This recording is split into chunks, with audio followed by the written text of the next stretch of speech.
Good morning. Oh, I just love being here. There is so much love. And I know, oh, hi, everybody. There's Mary Kay back there. And oh, just look at your faces. It's so wonderful to see all of you and be here today.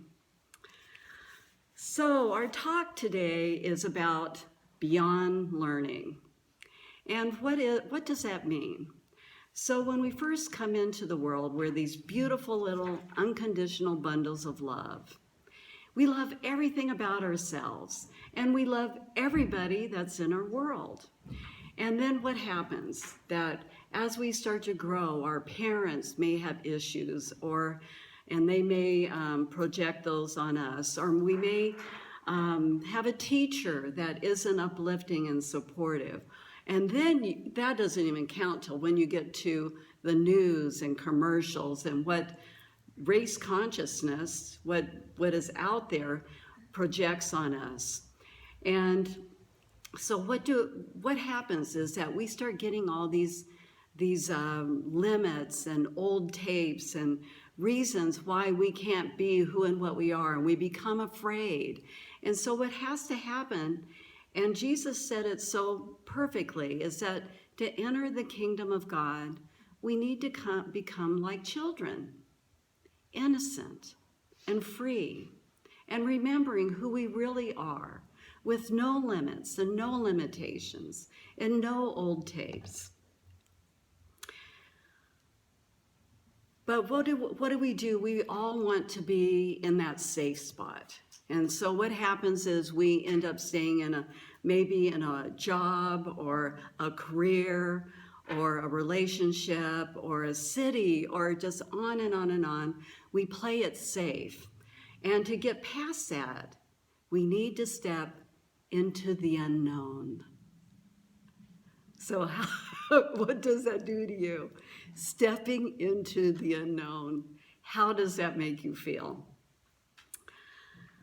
So I want to read, I have this wonderful story that I don't even remember where I got it. It was from a few years ago.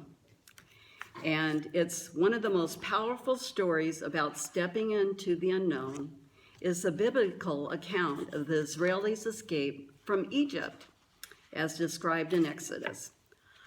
God commands Moses to lead the Israelites from bondage. After a long, grueling pilgrimage, they arrive at the banks of the Red Sea. With Pharaoh's army barreling down on them, Moses beseeched God for help. God instructs him to raise his staff and asks the Israelites to step into the sea. Moses raises his staff and nothing happens. As panic increases among the tribe, Moses again pleads for a divine intervention, and God responds, "Don't ask me, ask the Israelites to start moving." It took some strong encouragement, but as they step into the water, the sea parts and they are able to cross in safety. Sometimes we have to take that first step, even if the road is not clearly laid before us. Given the possibilities available to us, we tap into the intelligence of our own mind, what is a rational choice, and the intelligence of the body, what does it feel like, and then get into that greater alignment between your body and your mind. It is easier to take the first step, just the baby steps, one step at a time. And then as you take your steps, the intended outcome starts to manifest. Uncertainty is the ingredient that makes life rich and exhilarating. Our willingness to embrace uncertainty is what allows us to align with evolutionary flow.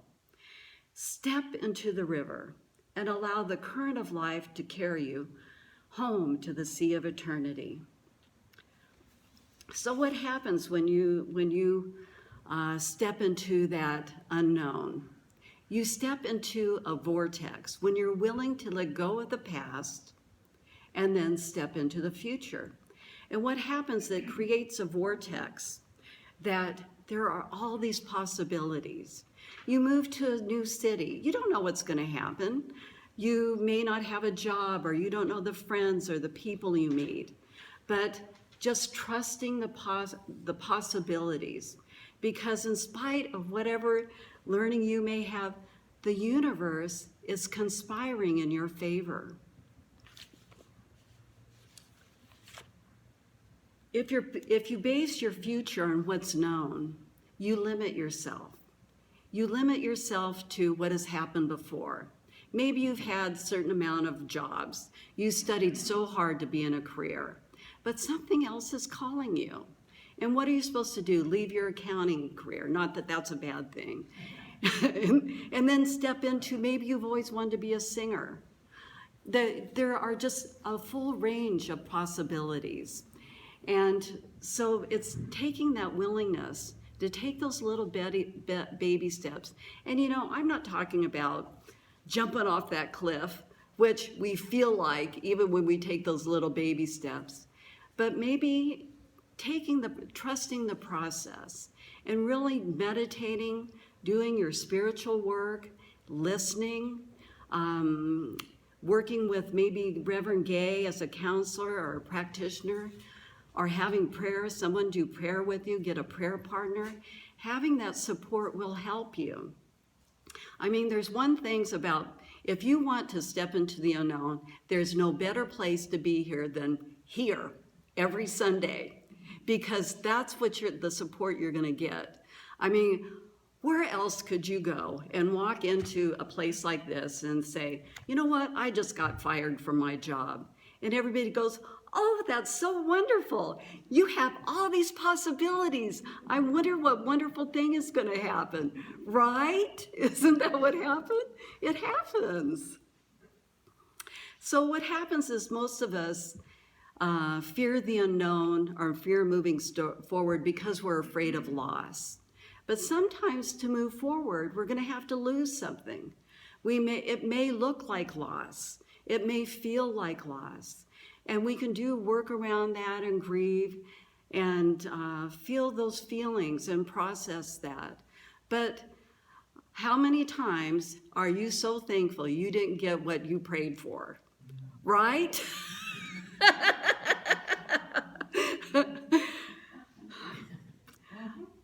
So uncertainty is really scary, and it's really one of the most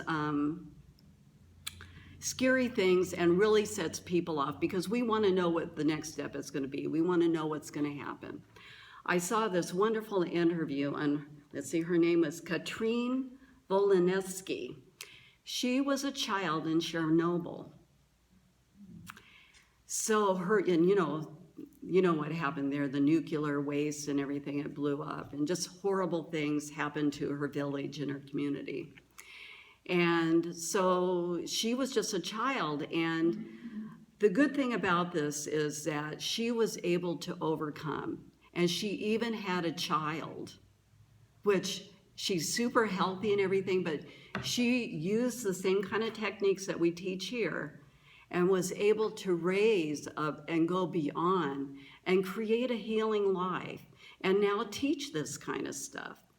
But what she said was the hardest thing that the people in Chernobyl had was the uncertainty, not knowing what was going to happen. And that's what we get so fearful about. Also, so many times when I'm working with somebody or I have a friend and we're talking about something, people will say, I'm afraid I'm going to make the wrong decision. I have all these wonderful things, these possibilities, but what if I make the wrong decision? So what do? You pull back and you don't do anything. Well, my feeling is there are no wrong decisions. There are no wrong decisions. Wherever you're supposed to be, you're going to get there. You may take a zigzag path. You may take one step at a time. But just trusting the process, that Spirit has a better idea.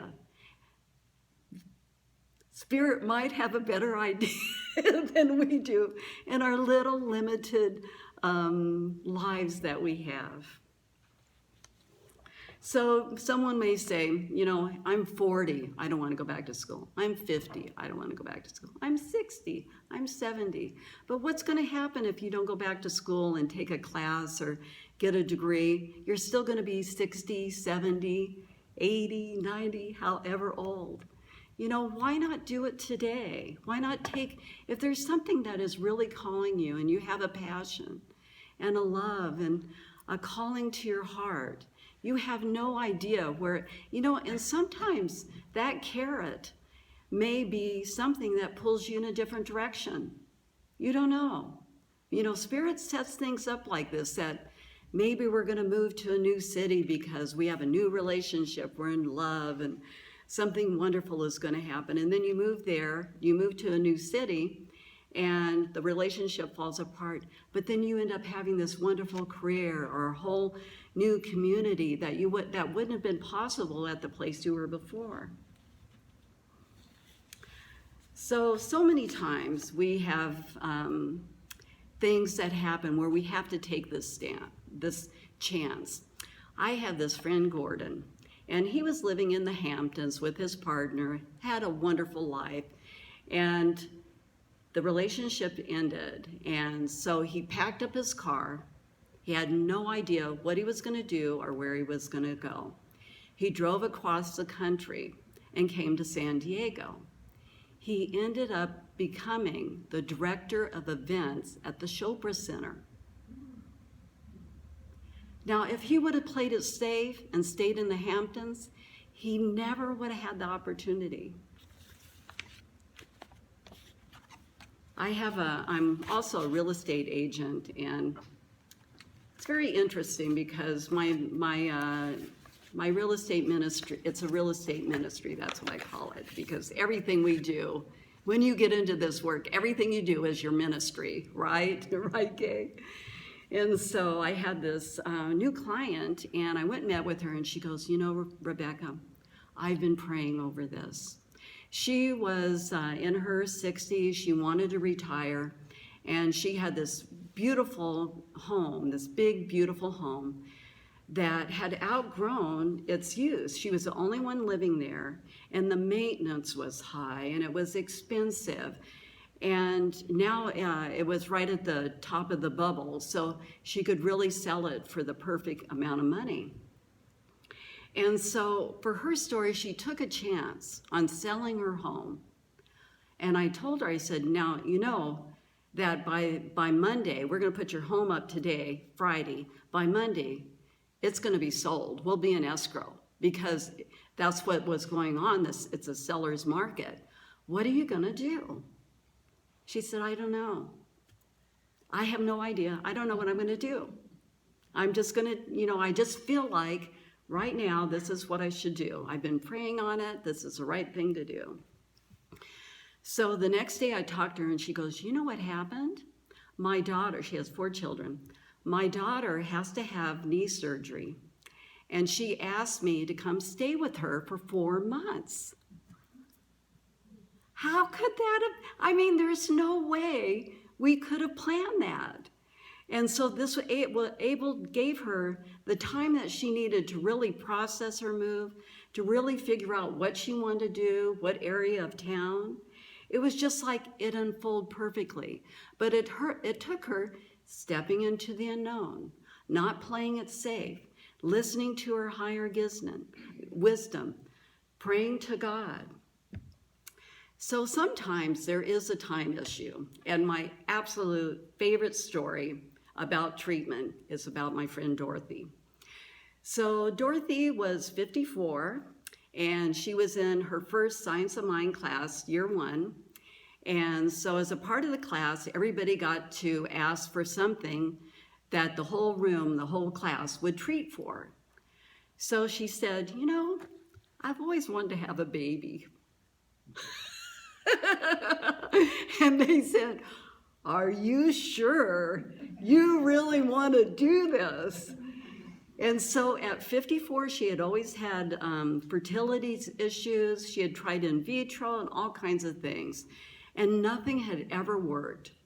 And so at 54, she got pregnant, had a beautiful baby boy, And luckily she had the resources that she was able to have the care and, have a nanny and help her out because, let's see, I think she'd be about my age. So having a teenager when you're in your 70s, I don't know, or even a younger child. But how perfectly this turned out, that she was able to trust this calling, that she wanted to have a child. She was single at the time. This calling that I want to have a baby at 54. But anyway, she's doing great. Everything's wonderful. Her son is an amazing young man, a beautiful soul that has called into this teaching and been raised with this. So I turned 70 a few years ago, and I decided at that time, what am I waiting for? What am I waiting for? I'm going to choose to live my life fearlessly. I'm going to do the things I wanted to do. I'm not going to be afraid. What's the worst thing that could happen? I could die, but I did that once. I had a near-death experience, and I actually did not want to come back. They made me. Because I was 3 years old, and the angels or spirits or whatever said, no, you have to come back, and, are you sure? But what happened was, having that experience, I know that there's something that if the reason I'm here is because there is something for me to do. There is something much greater that I've been called to do. So a part of stepping into the unknown is having the commitment. Commitment will rearrange the universe. And this is absolutely one of my favorite quotes. It's by Sir Edmund Hillary, although I think that it's been stated by a whole bunch of other people, but I like his definition of it. Until one is committed, there is hesitancy, the chance to draw back, always ineffectiveness, concerning all acts of initiative and creation. There is one elementary truth, the ignorance of which kills countless ideas and splendid plans, that the moment one definitely commits to oneself, then the universe moves too. All sorts of things occur to help one that would never otherwise have occurred. A whole stream of events issues from the decision, raising in one's favor all manner of unforeseen incidents and meetings, and a material assistance which no man could have dreamed would have come his way. So, whatever you can do or dream you can do, begin it. Begin it now. The universe will rearrange itself to bring you your desire. So there's, so much going on in the world right now, and I just wanted to do a little, maybe a little guided meditation that I want to share, that I try to do with people, because David Hawkins, which he wrote Power versus Force, which is an amazing book for any of you that haven't read it. He calibrates consciousness and vibration, and he said that an individual who has raised their consciousness to love, just by having a loving heart, counterbalances 750,000 peoples who are in anger and negativity. 750,000 individuals. Right here, we are making a difference. Our love is making a difference. Your heart is making a difference.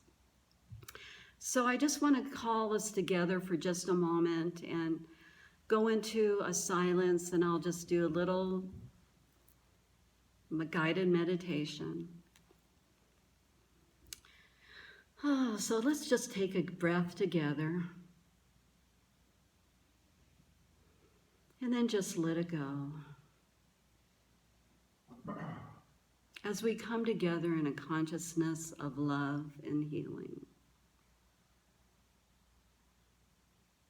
And as we go in deep into the depths of our hearts, that knowing that we are perfect love. And we see that perfect love in every person we meet, and they respond with love. There is so much love within my heart. It now wells up, permeating my very being.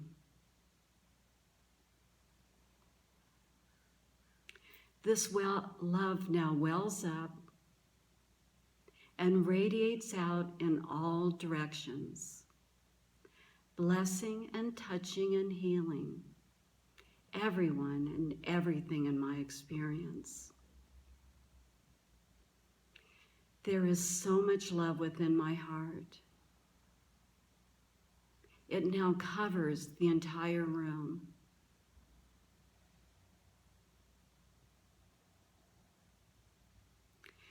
This love keeps expanding, joining with other loving hearts, now covering all of Alpine, all of San Diego, California,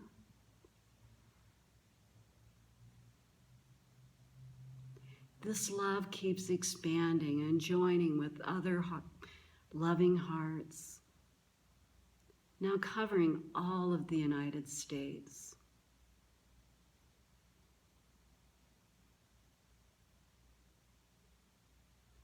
This love keeps welling up and now joining with other hearts and growing in vibration and power,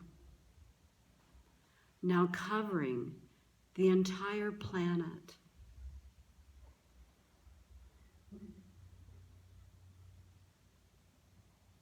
If there is any person, place, or thing that needs my love, they accept it now. All minds are one.